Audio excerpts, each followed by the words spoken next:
Hey guys, and welcome to the Working Money channel. So I've got Bitcoin here on the hourly, guys. Bitcoin trading just above 19,000 per BTC. Struggling to get past that 19,006 mark, basically all-time high. We did pierce the region on some charts, and on some exchanges, we moved right up against that level, and then got rejected from that resistance level. So ultimately, by and large, we have not seen a significant enough move to the upside to say officially, technically we've breached the level, but officially that we've broken resistance. All right, and this might continue for a while. Let's bring up XRP here on the hourly, and we can see XRP did go as low as 0.542, now trading at about 0.587. And accumulation, this is what's on everybody's minds. If you still don't have enough XRP or feel like you don't have enough XRP and want more, when do I buy? Is it going to go lower? Is it going to go higher? Well, I did a video just the other day with regards to targets. I'll post it up here in the top right-hand corner for those of you guys who haven't checked that out yet. Is the right time to buy now or not? Well, guys, there's lots happening in the space, and I know I say this frequently, but just within the last 24 hours, so much important news has come to our attention, namely this. So this was from SQUAWKCNBC on CNBC. This is Brian Brooks, from the OCC, talking about cryptocurrency regulatory clarity, the big thing that all Americans want to hear about, because this is what's going to ultimately push cryptocurrency adoption. Let me just play you this clip real quick. But Brian, I wanted to follow up on the point you made in terms of you think good things are coming by the end of the Trump term for cryptocurrency. Are you in the camp who believes that more regulation in cryptocurrency will be a good thing overall for the industry? Yeah, look, I wouldn't say more regulation. This is not like your breakfast cereal box where it talks about weight, not volume. I don't think we need 50 regulations instead of 2. But what we do need is clarity about what's allowed. And so we need some guidance, for example, about whether banks can connect directly to blockchains as payment networks. The answer has to be yes, right? We needed answers about, can banks custody cryptocurrencies so that institutions felt comfortable adopting? And you saw what happened when we gave that clarity. So you have clarity across a variety of areas that I think you'll be seeing just in the next 6 to 8 weeks, which will make it easier for crypto investors to know how to invest, to know how institutions can be in this asset class. And those are the things that are driving prices at this point. It may have been a bubble 2 years ago, but with more clarity, institutions that see this as a real thing are going to adopt at scale, which they've already started to do. So stay tuned. Wow, seems like we've been waiting forever to hear about a timeline on cryptocurrency regulatory clarity, and Brian Brooks is stating that it is going to happen within the next 6 to 8 weeks. So this begs the question, what's going to happen with cryptocurrency price? We already have price projections, upward of, 9, anywhere between $7 and $13 for XRP within that next pump. And, when you look at the chart, XRP is looking bullish. If you look at it on the daily, especially on the daily, we can see, these chart patterns do tend to repeat themselves. The historical chart pattern, this is how XRP moves. It moves straight up, consolidates, and then continues moving to the upside. So again, what do? Do we increase our XRP positions? Kaboom over here on Twitter saying Brian Brooks just said 6 to 8 weeks for regulatory clarity. So they will drop the price now for you so you can buy it all super cheap. No, expect the biggest green candles you've ever seen before regulations occur. They will never let you buy in cheaper now. Something to make note of, guys, and I'm not a financial advisor, but this is why I was always saying accumulate when we were in that bear market in the 20s and under 20 cents especially. Those were great opportunities. But what if you just got into XRP now? What if you didn't have a chance? Well, we've also got this. So more confirmation that cryptocurrency regulations are actually going to be a good thing. OCC leader Brian Brooks says nobody's going to ban Bitcoin. This is very important as well because Bitcoin is the leader of the market. And so, some might think, well, if the U.S. decides to ban Bitcoin, then that's it for all of cryptocurrency. So Brian Brooks, the head of the Office of the Comptroller of the Currency, who we just saw in that previous clip, said regulators are not looking to kill Bitcoin, but instead ensure its smooth integration into the financial system. He says, we're very focused on getting it right. We are very focused on not killing this, and it is equally important that we develop the networks behind Bitcoin and other cryptos, as it is what we prevent money laundering and terrorism financing. Brooks' comments was in response to a question about whether the administration, Donald Trump's administration, was planning to roll out potentially damaging cryptocurrency regulations before the end of its term. Brian Armstrong, CEO of Coinbase, brought this to our attention on Twitter. When asked about whether we can expect new regulations by the end of President Trump's term, here's what Brian Brooks said. I think you're going to see a lot of good news for crypto by the end of the Trump term. Some of it is going to have to do with banks connecting to blockchains. Some of it is going to be more clarity around the nature of these assets. Nobody's going to ban Bitcoin. Nobody's going to ban some of these transmission technologies. So he is super bullish on the space. All great things to hear, music to my ears.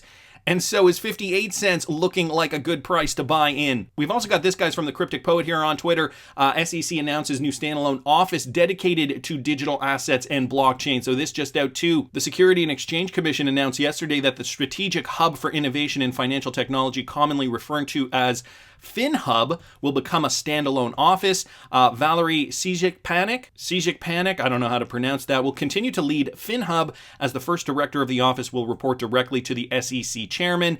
The scope and complexity of FinHub's work has continued to evolve and expand as technology itself has evolved. She said this organizational shift will facilitate the agency's agility and flexibility to work with market participants and regulators worldwide and to encourage leading-edge innovation that will shape the intersection between the federal securities laws and technology. So this is, well, very, very bullish news for cryptocurrencies as a whole. It's looking like ever since December 3rd, more great news is coming out for cryptocurrency, and I think we have to look at this, guys, as a bigger picture positive check mark in the column for cryptocurrency adoption. We've also got this, guys, from BANKXRP. Forget Bitcoin. These cryptocurrencies are surging even more. Don't want to get into the content of this article. Just wanted to bring up that this was reported. They're reporting that Bitcoin surged 15% in the past week, but this article is also focusing on XRP, Litecoin, Polkadot, Cardano, and Stellar. And guys, this is brought to us by CNN Business, a big mainstream outlet, letting people know that cryptocurrency adoption is not just Bitcoin and that there are other cryptocurrencies that are going to do very, very well in the space. Not only that, guys, we got this from DJ Peter Vass. Spotify plans to roll out crypto services. Spotify? Yeah, the talk of the mainstream getting involved in cryptocurrency industry has received a major boost from streaming service Spotify, and they have hinted it may launch crypto services. So the company is looking for an associate director that can take charge of its business relating to cryptocurrency services. As a member of Facebook's DM Association, Spotify is hiring an associate director that will oversee innovation and payment strategies in the cryptocurrency area. The DM Association was launched by Facebook as a means to launch its ambitious stablecoin Libra. It was initially known as Libra Association, but then it was rebranded, of course. The streaming platform says the executive shall be responsible for these tasks as the company seeks global exposure from emerging digital payment systems. You will evangelize the payment strategy and capabilities internally and externally to all key stakeholders, Spotify explained in the job post, guys. I will link the rest of this article in the description if you want to read further. Basically, the point I'm trying to get at, though, these big platforms, okay, trying to integrate their platforms with cryptocurrency, because they are realizing more people are going to be using cryptocurrencies down the road. More people are going to be investing in cryptocurrencies. This is just the beginning, and they want to be at the leading edge of this. And I don't know if you guys noticed this. I saw this in a tweet thread from Bubba Cugs, obviously posting this same clip with Brian Brooks. And Crypto Creed down here says, well, isn't that a coincidence? 6 weeks from now falls on January 15th, 2021. The 1988 Economist edition was from the 9th to the 15th of January 1988, exactly 33 years later. And for those OGs in the XRP community, I think you know what this is about. Just wanted to bring that to your attention as a point of interest. We've also got big players in the space now suggesting that XRP, one should look at XRP as a potential investment and not just focus on the mainstream cryptocurrencies like Bitcoin. This guy's from Stephen Bull Dieppe on Twitter. And this was an interview with Raoul Pal. Okay, he did an interview on Anthony Pompliano's podcast. And for some reason, this is in fast forward motion, so he sounds a bit like Mickey Mouse. Nevertheless, just wanted to play it for you because what he says here is actually very, very important. Let me play this for you guys. And if somebody tells me not to look at Ripple, I will go and look at Ripple because you'll not tell me what to do. And I will find out myself what its flaws and what its potential benefits are and assess the probability myself. I may reach exactly the same conclusions as you. I may reach a completely different conclusion. But imagine if I do, and I don't own Ripple. I'm not getting into that fight, but let's assume I think it's got a 10% chance of becoming something much bigger, but the whole market is giving it a 0.5% chance. Well, that misalignment in risk reward is a huge opportunity. That's what we do in financial markets. We have to remain open. You can't trade financial markets and go, well, I'm only going to trade Apple. And every other company's a fraud. They're not as good because their phones aren't as good. I mean, that's ridiculous. What we look for is, okay, where is the secular trend change? What's the best vehicle to express that view in? Can I diversify that view? Can I add juice to that view? Can I create alpha around that view? So that's why I come at it, and I think all the macro guys, Dan Tapiero, we all come at it exactly the same way. Dan Moorhead, we just come at it differently. And I understand that some of the crypto community doesn't like that because it feels like we're kind of abusive of the space. But, much like I talked about with regulation, I get people upset when I say regulation's a good thing. Well, if you want to get rich, people are going to have to come into the space. And talking, and I joke about this, talking about cyber hornets, I'm sorry, it's not going to bring a single corporate treasurer or a single institutional asset allocator into this game. And if you want to get rich, you need those guys to come into the game. It's a really difficult thing because people don't want the traditional financial markets in this space, but they need it for it to go up. It's kind of weird. There you go. Brad Garlinghouse reaction clips, obviously edited into that podcast. Raoul Paul brings up some very, very good points. Basically schools Anthony Pompliano on his own podcast. People have to be open-minded when getting into this space. Of course, you're going to have the Bitcoin maximalists having their idea, having their perception of what the cryptocurrency market should be. And Raoul Pal also brings up a very, very good point. It's a double-edged sword, right? Do we want institutional money coming in? Well, there's that threat that they could change the markets, that they can come into the market, manipulate the market. There won't be as much money to be made. But realistically, this is where the big money is going to be made. If you thought Bitcoin and cryptocurrencies were lucrative before, just wait until those institutional whales come in. So another super bullish clip for cryptocurrency adoption. Got to thank Stephen Bull Dieppe here on Twitter. And did you see this guy's posted from Crypto Eddie? This is from Fabian Dorey, head of asset management at Sygnum Bank. And he gives us some more reasons why he is at least trying to, get his clients to invest in cryptocurrencies. A lot of great reasons here in this video. I'm just going to play you a clip here. Let me play you this. My name is Fabian Dorey. My role here at Sygnum is to make sure that our customers have direct access to the asset classes of the future. Traditional asset classes today face various challenges. Negative interest rates, record high equity valuations are just symptoms of it. But the real challenge is actually the disconnect between economic reality and the pricing of traditional assets caused by central bank interventions. Let's come back to the traditional asset classes and their challenges for a moment. The first being that those asset classes don't provide you with real value for the future. The massive liquidity injections by central banks has led interest rate into negative territory. It has increased the equity valuation to record highs, so there is no much revenue to be generated by those asset classes in the future. In addition to that, the correlation between various traditional asset classes has increased over time. This, in fact, leads to a reduced diversification potential, even in a broadly diversified, balanced portfolio.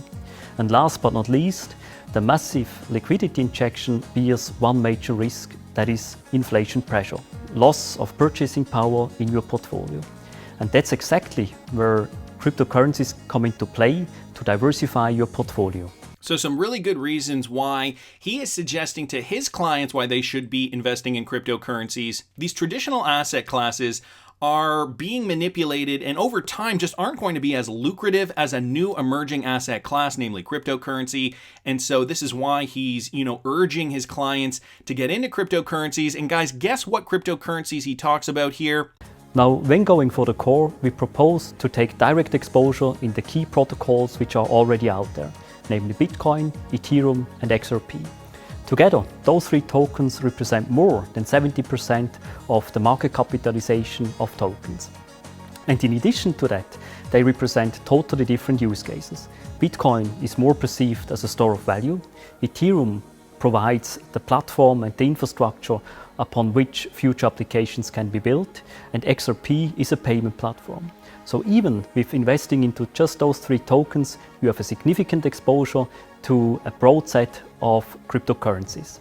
All right, so Bitcoin, Ethereum, XRP, probably not very surprising to many of you, but the reason is because they all represent different use cases.